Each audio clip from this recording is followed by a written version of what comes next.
Assalamualaikum warahmatullahi wabarakatuh. Perkenalkan, nama saya Hasbi Ringkas dengan NIM 8565483831 dengan prodi PGSD semester 2. Jadi pada video hari ini saya akan menjawab tugas 2. Jadi pada tugas 2 ada beberapa soal yang perlu dijawab dan dijelaskan.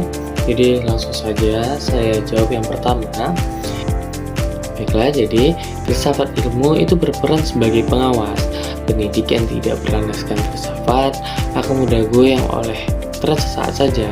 Jadi filsafat ilmu menjaga agar pendidikan kita tetap ilmiah dengan cara mempertanyakan apakah metode yang kita ajarkan itu sudah valid atau teori yang kita gunakan itu masih relevan dengan perkembangan zaman sekarang.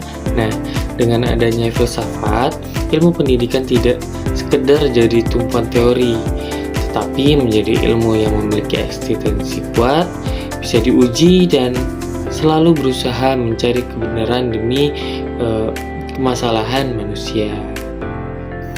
Nah, jadi hubungan antara keduanya adalah simbiosis mutualisme. Pendidikan memberikan data yang berpengalaman nyata di lapangan kepada filsafat ilmu, dan juga sebaliknya. Filsafat ilmu memberikan kerangka berpikir bagi pendidik ketika pendidik melakukan praktik bermakna.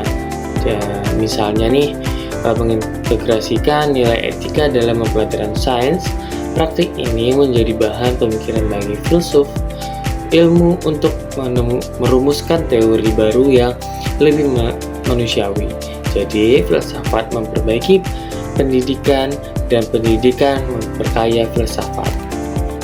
Nah, kenapa disebut dengan pisau analisis dalam masalah pendidikan? Filsafat ilmu adalah pisau analisis yang tajam untuk membedah masalah pendidikan melalui 3 cara, yaitu ontologi yang kita membedah hakikat pendidikan, apakah pendidikan itu tentang mencetak pekerjaan atau membentuk manusia yang berjiwa merdeka. Nah, sedangkan epistemologi kita membedah cara bagaimana kita tahu bahwa suatu metode belajar itu efektif, apakah lewat pengalaman, logika, atau eksperimen ilmiah. Dan sedangkan yang aksiologi kita membedah nilai. Untuk apakah nilai ini? Apakah hanya untuk kepentingan ekonomi atau untuk memanusiakan manusia? Nah, dengan ketiga pisau ini kita tidak akan terjebak pada masalah pendidikan di permukaan saja, tapi kita bisa masuk ke akar permasalahannya dan menemukan solusi. Nah, jadi sebagai contoh konkretnya, lihat aja nih kurikulum merdeka saat ini.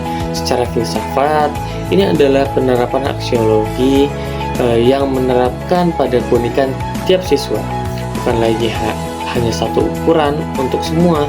Atau lihatlah proses pembelajaran di kelas. Jika guru hanya berceramah, dia belum menerapkan filsafat yang kritis.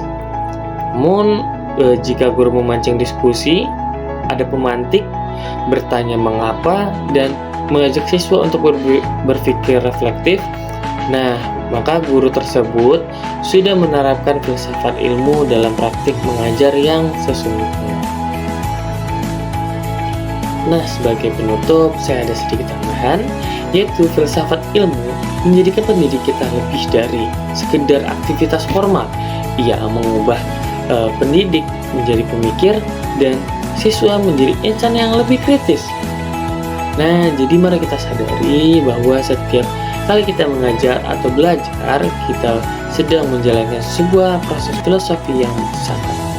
Nah, mungkin hanya itu yang bisa saya sampaikan. Lebih dan kurang saya mohon maaf. Saya tutup dengan Assalamualaikum warahmatullahi wabarakatuh.